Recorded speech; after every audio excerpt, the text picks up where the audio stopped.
ನಮಸ್ಕಾರ ಎಲ್ಲರಿಗೂ.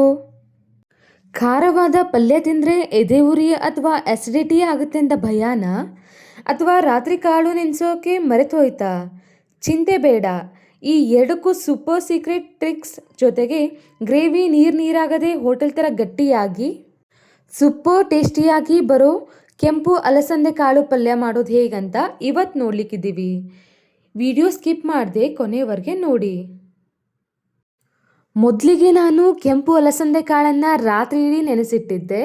ಬೆಳಗ್ಗೆ ಕುಕ್ಕರ್ಗೆ ಹಾಕಿ ಒಂದು 3 ವಿಸಲ್ ಕೂಗಿಸ್ಕೋಬೇಕು. ಇಲ್ಲೊಂದು ಇಂಪಾರ್ಟೆಂಟ್ ಟಿಪ್ ಏನು ಗೊತ್ತಾ? ಒಂದು ವೇಳೆ ನೀವೇನಾದರೂ ರಾತ್ರಿ ಕಾಳು ನೆನೆ ಇಡೋಕ್ಕೆ ಮರ್ತಿದ್ರೆ ಕಾಳನ್ನು ಎಣ್ಣೆ ಹಾಕದೆ ಬಾಣಲೆಯಲ್ಲಿ 3-4 ನಿಮಿಷ ಚೆನ್ನಾಗಿ ಫ್ರೈ ಮಾಡ್ಕೊಳ್ಳಿ. ಕುಕ್ಕರ್ಗೆ ಬಿಸಿನೀರು ಹಾಕಿ ಒಂದು 5 ವಿಷಲ್ ಕೂಗಿಸಿ. ಕಾಳು ಬೆಣ್ಣೆಯಂತೆ ಮೆತ್ತಗಾಗಿರುತ್ತೆ. ಇವಾಗ ನೋಡಿ, ಕಾಳನ್ನ ನಾನು ರಾತ್ರಿ ನೆನೆಟ್ಟಿದ್ದೆ ಅಲ್ಲ, ಅದಕ್ಕೆ ನೀರು ಸ್ವಲ್ಪ ಉಪ್ಪು ಹಾಕಿ ಒಂದು 3 ವಿಷಲ್ ಕೂಗಿಸ್ಕೊಳ್ಳಿ ಸಾಕು. ಇವಾಗ ನೋಡಿ ಕಾಳು ಇಷ್ಟು ಮೆತ್ತಗಾಗಿದೆ ಅಂತ ಹೇಳಿ. ಈಗ ನಮ್ಮ ಎರಡನೇ ಸೀಕ್ರೆಟ್ ಟಿಪ್. ಸಾಮಾನ್ಯವಾಗಿ ಹಸಿಮೆಣಸಿನಕಾಯಿನ ಹಾಗೆ ರುಬ್ಬಿ ಹಾಕಿದರೆ ಕೆಲವರಿಗೆ ಆ್ಯಸಿಡಿಟಿ ಅಥವಾ ಎದೆ ಉರಿ ಶುರು ಆಗುತ್ತೆ. ಅದಕ್ಕೆ ನಾನು ಮೊದಲೇ ಹಸಿಮೆಣಸಿನಕಾಯಿನ ಎಣ್ಣೆಯಲ್ಲಿ ಚೆನ್ನಾಗಿ ಹುರ್ಕೊಂಡಿದ್ದೀನಿ. ಹೀಗೆ ಮಾಡೋದ್ರಿಂದ ಗ್ಯಾಸ್ಟ್ರಿಕ್ ಪ್ರಾಬ್ಲಮ್ ಬರಲ್ಲ ಆ್ಯಂಡ್ ರುಚಿನೂ ಡಬಲ್ ಆಗುತ್ತೆ. ಇವಾಗ ಹುರ್ಕೊಂಡಿರೋದನ್ನು ಮಿಕ್ಸರ್ ಜಾರ್ಗೆ ಹಾಕ್ಕೊಂಡು 1/4 ಟೇಬಲ್ ಸ್ಪೂನ್ ಜೀರಿಗೆ, ಹಾಗೆ ಸ್ವಲ್ಪ ಜಿಂಜರ್ ಗಾರ್ಲಿಕ್ ಪೇಸ್ಟ್ ಮತ್ತು ಕರಿಬೇವು ಕೊತ್ತಂಬರಿಯನ್ನು ಹಾಕಿ ಚೆನ್ನಾಗಿ ರುಬ್ಕೊಳ್ಳಿ ನಯವಾಗಿ. ಇವಾಗ ಒಗ್ಗರಣೆಗೆ ಎಣ್ಣೆ ಕಾದ್ಮೇಲೆ ಅದಕ್ಕೆ 1/4 ಟೇಬಲ್ ಸ್ಪೂನ್ ಸಾಸಿವೆ, 1/4 ಟೇಬಲ್ ಸ್ಪೂನ್ ಜೀರಿಗೆ ಹಾಕ್ಕೊಂಡು ಅದಕ್ಕೆ ಕರಿಬೇವನ್ನು ಹಾಕ್ಕೊಂಡು ಚೆನ್ನಾಗಿ ಫ್ರೈ ಮಾಡ್ಕೊಳ್ಳಿ. ಇದಕ್ಕೆ ನಾನು 1 ಈರುಳ್ಳಿನ ಸಣ್ಣದಾಗಿ ಕಟ್ ಮಾಡಿದ್ದನ್ನು ಸೇರಿಸ್ಕೊಂಡು ಮತ್ತೆ ಚೆನ್ನಾಗಿ ಫ್ರೈ ಮಾಡ್ಕೋತೀನಿ. ಈರುಳ್ಳಿ ಚೆನ್ನಾಗಿ ಫ್ರೈ ಆಗಬೇಕು.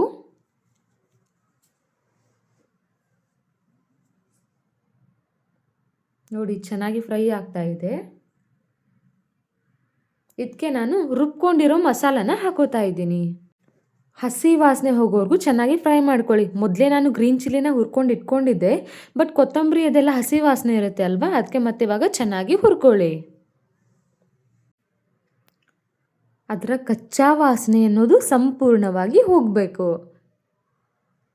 ಇವಾಗ ನಾನು ಒಂದು ಅರ್ಧ ಟೊಮ್ಯಾಟೊನ ಸಣ್ಣದಾಗಿ ಕತ್ತರಿಸಿ ಹಾಕೋತಾ ಇದ್ದೀನಿ.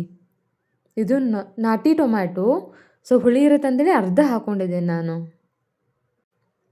ಆ್ಯಂಡ್ ಟೊಮ್ಯಾಟೊ ಬೇಗ ಬೇಯಲಿ ಅಂತ ಹೇಳಿ ನಾನು ಇವಾಗಲೇ ರುಚಿಗೆ ತಕ್ಕಷ್ಟು ಉಪ್ಪನ್ನು ಕೂಡ ಸೇರಿಸ್ಕೋತಾ ಇದ್ದೀನಿ. ಮತ್ತೆ ಚೆನ್ನಾಗಿ ಫ್ರೈ ಮಾಡ್ಕೊಳ್ಳಿ ಎಲ್ಲನೂ. ಈ ರೀತಿ ಟೊಮ್ಯಾಟೊ ಹಾಕಿದಾಗ ಉಪ್ಪನ್ನು ಹಾಕಿದರೆ ಟೊಮ್ಯಾಟೊ ಬೇಗ ಮೆತ್ತಗಾಗುತ್ತೆ. ಯಾರೆಲ್ಲ ನನ್ನ ಚಾನಲ್ನ ಸಬ್ಸ್ಕ್ರೈಬ್ ಮಾಡ್ಕೊಂಡಿಲ್ಲ, ಇವಾಗಲೇ ಹೋಗಿ ಚಾನಲ್ನ ಸಬ್ಸ್ಕ್ರೈಬ್ ಮಾಡ್ಕೊಳ್ಳಿ.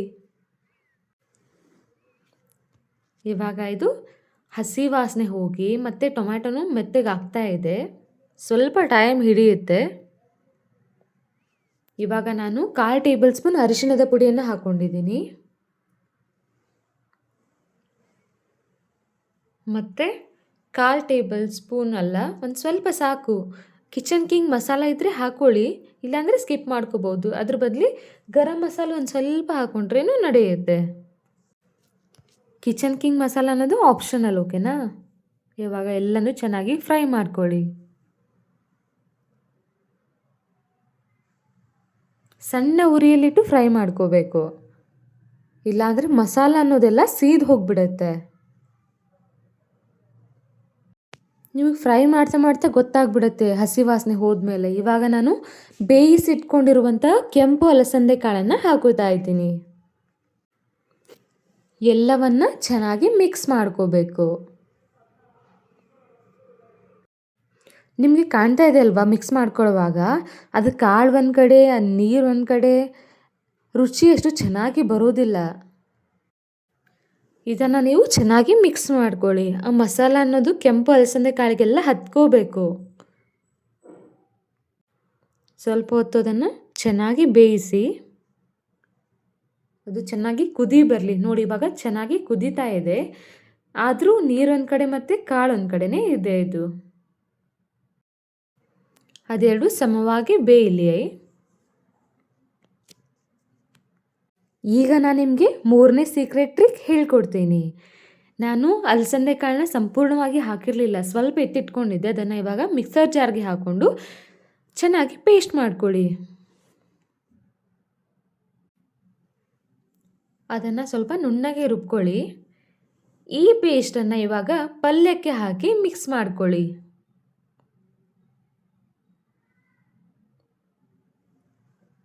ನಾನು ಸ್ವಲ್ಪ ಕಾಳಷ್ಟು ಪೇಸ್ಟ್ ಮಾಡ್ಕೊಂಡಿದ್ದೀನಿ. ಇದೆಲ್ಲವನ್ನು ನೀವು ಇವಾಗ ಚೆನ್ನಾಗಿ ಮಿಕ್ಸ್ ಮಾಡ್ಕೊಳ್ಳಿ. ನೋಡಿ, ಪಲ್ಯ ಎಷ್ಟು ಗಟ್ಟಿಯಾಗಿ ಹೋಟೆಲ್ ಶೈಲಿಯ ಗ್ರೇವಿ ಥರನೇ ಬರ್ತಾ ಇದೆ ಅಲ್ವಾ? ಇದನ್ನು ನೀವು ಒಂದು 2-3 ನಿಮಿಷದವರೆಗೂ ಚೆನ್ನಾಗಿ ಬೇಯಿಸ್ಕೊಳ್ಳಿ. ಮಸಾಲೆ ಎಲ್ಲ ಚೆನ್ನಾಗಿ ಕಾಳಿಗೆ ಹತ್ಕೋಬೇಕು. ಲಾಸ್ಟಿಗೆ ಸ್ವಲ್ಪ ಕೊತ್ತಂಬರಿ ಸೊಪ್ಪನ್ನು ಹಾಕಿ ಚೆನ್ನಾಗಿ ಮಿಕ್ಸ್ ಮಾಡ್ಕೊಳ್ಳಿ. ನೋಡಿ, ಇವಾಗ ಮಸಾಲೆ ಎಲ್ಲ ಕಾಳಿಗೆ ಹಿಡಿದು ಸೂಪರಾಗಿ ರೆಡಿ ಆಗ್ತಿದೆ. ಇದನ್ನು ನೀವು ಬಿಸಿ ಬಿಸಿ ರೊಟ್ಟಿ, ಚಪಾತಿ ಅಥವಾ ಅನ್ನದ ಜೊತೆ ಈ ಪಲ್ಯನ ತಿಂತಾ ಇದ್ರೆ ಹೊಟ್ಟೆ ತುಂಬಿದ್ರೂ ಮನಸ್ಸು ತುಂಬಲ್ಲ. ಇಲ್ಲಿ ನಾನು ಈ ಕೆಂಪು ಅಲಸಂದೆ ಕಾಳನ್ನು ರೈಸ್ ಜೊತೆ ತಿಂತಾ ಇದ್ದೀನಿ. ಅದು ಯಾವ ರೈಸ್, ಜೀರಾ ರೈಸ್ ಆದರೂ ಓಕೆ, ಚಿತ್ರಾನ್ನ ಜೊತೆನಾದರೂ ಓಕೆ, ತುಂಬ ಚೆನ್ನಾಗಿರುತ್ತೆ. ಈ ಸಿಂಪಲ್ ಆ್ಯಂಡ್ ಟೇಸ್ಟಿ ರೆಸಿಪಿನ ನೀವು ಖಂಡಿತ ನಿಮ್ಮ ಮನೇಲಿ ಡೆಫಿನೆಟ್ ಆಗಿ ಟ್ರೈ ಮಾಡಿ ನೋಡಿ. ನಿಮಗೂ ಈ ಟಿಪ್ಸ್ ಇಷ್ಟ ಆಯಿತು ಅಂತ ಕಮೆಂಟ್ನಲ್ಲಿ ತಿಳಿಸಿ. ವಿಡಿಯೋಗೆ ಲೈಕ್ ಮಾಡಿ, ನಿಮ್ಮ ಫ್ರೆಂಡ್ಸ್ ಜೊತೆ ಶೇರ್ ಮಾಡಿ, ಹಾಗೂ ನಮ್ಮ ಚಾನಲನ್ನು ಸಬ್ಸ್ಕ್ರೈಬ್ ಆಗೋದನ್ನು ಮಾತ್ರ ಮರಿಬೇಡಿ. ಮತ್ತೆ ಮುಂದಿನ ವಿಡಿಯೋದಲ್ಲಿ ಸಿಗೋಣ. ನಮಸ್ಕಾರ.